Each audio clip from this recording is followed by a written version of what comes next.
नमस्कार दोस्तों, मैं देवेंद्र साहू स्वागत करता हूं आप सभी का आपके अपने YouTube चैनल देवगीत क्लासेस पर। आज के क्लास में हम लोग भाग पर आधारित प्रश्न देखेंगे जो कि पैटर्न के प्रश्न हैं। एग्ज़ाम में आता है तो इसके लिए डायरेक्ट अप्रोच आप जो लगाते हो उसको कैसे लगाते हो, उसका कारण क्या है, इन सब बातों पर डिस्कशन करेंगे।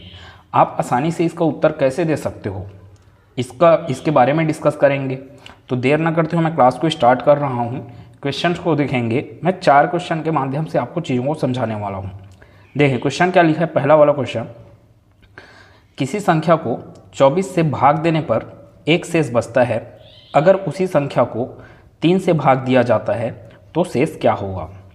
मैं आपको एक प्रैक्टिकल अप्रोच बताने वाला हूँ, फिर उसके बाद आप डायरेक्ट चीज़ों को कैसे हल करेंगे उसको भी देखेंगे। ये पहला प्रश्न है और सेम वर्डिंग पे आधारित ये 3 प्रश्न और लिया हूँ। देखें ये क्या है।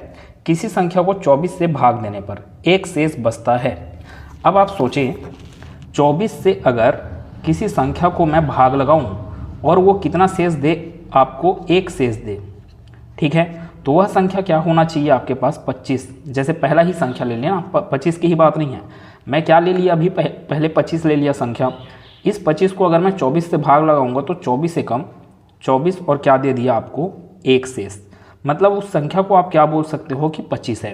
अब कोई ज़रूरी नहीं है कि 25 ही मानना है आपको उस संख्या को। आपको वो संख्या क्या क्या ले सकते हो, 24 का गुणज करें, चाहे एक बार गुना करें, चाहे 2 बार गुना करें, ठीक है। और इसमें लास्ट में आपको क्या जोड़ देना है, 1। अगर आपको वो संख्या चाहिए तब की बात कर रहा हूँ। जैसे कि वो संख्या क्या हो सकता है, 24 से कम 24, 24 और 1 25, ठीक है। 24 दूनी 48, 1 49, ऐसे हो सकता है। 24 तिया 72, 72 और 1 73। वो संख्या 25 हो सकता है, 49 हो सकता है, 73 हो सकता है, आगे 97 भी हो सकता है।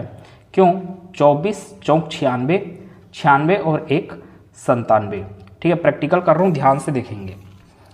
अब वो संख्या क्या हो सकता है, 25 हो सकता है, या 49 हो सकता है, या 73 हो सकता है, या 97 हो सकता है, कुछ भी हो सकता है। मेरे को उससे कोई मतलब नहीं है। क्यों मतलब नहीं है, क्योंकि मेरे पास पूछा ये गया है कि अगर उसी संख्या को 3 से भाग दिया जाता है तो शेष क्या होगा। अब मैं इनमें से किसी भी संख्या को ले लूँ, चाहे तो आप चारों को चेक कर सकते हो। देखें 25 को अगर मैं भाग लगाया 3 से तो जो आंसर मिलेगा वो सेम आंसर मिलना चाहिए यदि मैं 49 को भाग लगाया तो, तभी तो बोला जाएगा ना कि वो संख्या ये सब चीज़ें हो सकता है करके। और देखें जैसे कि मैं लगा दिया 49 को भाग किससे, 3 से, और जैसे कि मैं 73 को भाग लगा दिया किससे, 3 से, वैसे ही 97 को कर सकते हैं आप।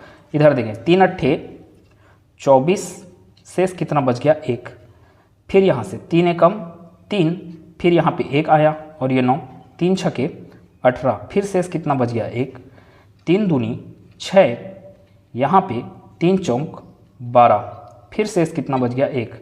तो चाहे आप उस संख्या को 25 मानो, चाहे उस संख्या को 49 मानो, चाहे उसको 73 मानो, 3 से भाग लगाने पर ये क्या दे रहा है, शेष फल 1 दे रहा है। तो जब ये कॉन्सेप्ट क्लियर है तो ज़बरदस्ती का मैं उसका बड़ा वाला मल्टीपल क्यों चूज़ करूं। मैं सबसे छोटे मल्टीपल के सहारे ही प्रश्नों को हल कर सकता हूं, ठीक है। अब आप देख पा रहे हैं यहाँ पे कि 25 लिया जाए, 49 लिया जाए, चाहे 73 लिया जाए, आपको तो शेष 1 मिल रहा है 3 से भाग देने पे। अब शॉर्ट अप्रोच इसमें क्या है, प्रश्न में शॉर्ट अप्रोच ये होता है कि उस संख्या को यदि आप 24 से भाग दे रहे हो तो एक शेष बचता है, और उसी संख्या को आप यदि 3 से भाग लगाओगे तो इसका पैटर्न सुने ध्यान से कि जो स्टार्टिंग वाला जो संख्या है जिससे भाग दिया जा रहा है वह संख्या को यदि दूसरे वाला संख्या जो 3 है उससे पूरा का पूरा भाग जा रहा है, उससे पूरा का पूरा भाग जा रहा है, तो आपको डायरेक्ट किसके बारे में सोचना है, शेष के बारे में। शेष को डायरेक्ट किससे भाग लगाएं, 3 से, आपको मिल जाएगा आंसर। जैसे कि मैं क्या बोल रहा हूँ सुने, यहाँ पे इतना सब चीज़ करने का ज़रूरत नहीं था, हाँ, लेकिन ये आपको आगे ज़रूरत पड़ेगा। हर बार ऐसा नहीं कि पैटर्न के अनुसार इसको दे दिया, ठीक है। पैटर्न में आपके पास हमेशा क्या देता है, पहला वाला संख्या ऐसा दे देता है, जो तीसरा जो दिया रहेगा, जिससे इसको पहला बोल लिया और ये 1 करके शेष बोला वो दूसरा संख्या, और ये जो 3 लिखा है वो तीसरा संख्या बोल लेता हूँ। तो ये पहले वाला संख्या 3 से भाग गया, जो कि चले जाता है, 3 अट्ठे 24 पूरा पूरा चले गया। तो डायरेक्ट आपका आंसर क्या है, 1 को भाग लगा कर देखें 3 से। अगर मैं 1 को भाग लगाया 3 से तो भाग तो जाएगा नहीं, तो 3 शून्य शून्य, शेष कितना दिया 1, मतलब प्रश्न का उत्तर क्या है 1। लेकिन कंडीशन क्या है इसके लिए, जो मैं शॉर्ट अप्रोच लगाया उसमें कंडीशन क्या है कि स्टार्टिंग वाला संख्या जिससे भाग दिया जा रहा है वह दूसरे वाले संख्या से पूरा का पूरा भाग जाना चाहिए। जैसे कि सेम लाइनिंग है इन प्रश्नों में, इसको देखें क्या लिखा मैं, किसी संख्या को 92 से भाग देने पर एक शेष बचता है, किसी संख्या को 92 से भाग देने पर 64 शेष बचता है, और अगर उसी संख्या को 23 से भाग दे दिया जाए तो शेष क्या होगा। तो मैंने अभी क्या बताया, ये जो 92 है वो 23 से अगर पूर्ण रूप से भाग चले गया तो आपको इस प्रश्न के आंसर के लिए डायरेक्ट 64 को किससे भाग लगा के देखना चाहिए, 23 से। लेकिन ये तभी अप्लाई होगा जब आप 92 को पूरा का पूरा भाग दे पा रहे हो 23 से। तब देखें 23 के पहाड़े में 4 बार में ये भाग चले जाएगा 92, तो यहाँ पे कोई दिक्कत नहीं है। डायरेक्ट आपका आंसर क्या बनेगा, 64 को भाग लगाया जाए किससे, 23 से, जो शेषफल आएगा वही क्या है आपका आंसर। यही पूछ रहा है ना शेषफल क्या होगा करके। तो 23 से भाग लगाया मैं, तो 23 दूनी कितना हो गया 46, अगर 23 दिया जाता तो 69 हो जाता। यहाँ से कितना बच गया, 14 में 6 गया 8, 5 में 4 गया 1, तो आंसर क्या है 18। अब ये है 18। अब इसी प्रश्न को मैं प्रैक्टिकल के माध्यम से एक बार और बताता हूँ। देखें प्रैक्टिकल के अनुसार ये सेकंड नंबर का क्वेश्चन है। प्रैक्टिकल के अनुसार मैं क्या कर सकता हूँ, 92 में किसको जोड़ दिया जाए 64 को, तो मान लो वह संख्या बन गया, ठीक है। अब इसका आंसर देखना, 4 में 2 कितना आ गया 6, 6 और 9 कितना हो गया 15, ठीक है। तो 156 है मान लो वो संख्या। अब इस संख्या को किससे भाग लगाना है बोल रहे हैं प्रश्न में, 23 से। 23 से लगाया जाए भाग, 23 से भाग लगाते हैं तो 23 का पहाड़ा, अच्छा कितना लाए थे आप शेषफल, यहाँ पे शेषफल अपने को कितना मिला था 18 मिला था, ठीक है। 64 को भाग लगाए थे 23 से, तो अभी भी हमको आंसर क्या मिलना चाहिए 18 मिलना चाहिए। तो 23 का पहाड़ा, अब देख रहे हैं 23 का आपको लंबा पहाड़ा पढ़ना पड़ेगा, प्रैक्टिकल कर रहे हो तो थोड़ा सा 23 का लंबा पहाड़ा पढ़ना पड़ेगा, क्योंकि आप 156 वगैरह तक जाना है आपको। तो कितना हो गया 23 के कितने पढ़ने में आएगा अगर ये, तो ये आ सकता है 6 के पहाड़े में, तो 6 तिया 18 और ये 6 दूनी 12, 12 और 1 13, ठीक है। इससे और ज़्यादा जा सकता है क्या, 138 से और ज़्यादा देखें 7 से अगर करूँगा मैं तो 7 तिया 21 और ये 7 दूनी 14, 2 16, देख रहे हो आगे बढ़ गया ये, मतलब कि ये कितने बार में भाग जाया रहता, 6 बार में भाग जाया रहता। देखिए कितना आया था, 6 तिया 18, 6 दूनी 12 और 1 13, घटाया जाए 16 में 8 गया 8, 14 बच गया यहाँ पे टोटल, 14 में 13 गया कितना आ गया 1, तो आंसर तो वही मिल रहा है। तो आपको डायरेक्ट ये चेक कर लेना है पहला वाला संख्या तीसरे वाले संख्या से, मतलब कि पहला जो भाग देने वाला संख्या है वो दूसरे भाग देने वाली संख्या से अगर पूर्ण रूप से भाग चले गया तो आपका आंसर जो शेषफल निकालोगे वो क्या होगा, ये जो बीच का संख्या उसको तीसरे वाली संख्या से ही भाग लगा दो, जो शेषफल बचेगा वही आपका आंसर है। लेकिन कंडीशन याद रखेंगे, पहला वाला तीसरे से भाग जाए तब की बात है, ठीक है। इस प्रश्न में देखें ये टीटी का क्वेश्चन है और जितना भी क्वेश्चन लिए होंगे ये सब बुक पे आधारित क्वेश्चन है।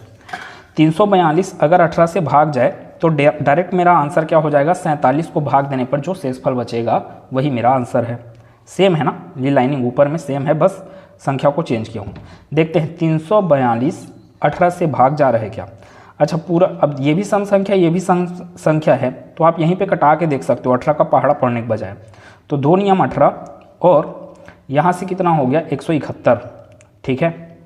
अब और देख सकते हैं, अच्छा भाज्यता का नियम यहाँ पर भी लग रहा है, आप ये भी देख सकते हैं कि 9 से भाग लगाना है 171 को, तो 9 से जाएगा क्या ये भाग, तो 7 1 8 1 9 जाएगा बिल्कुल भाग।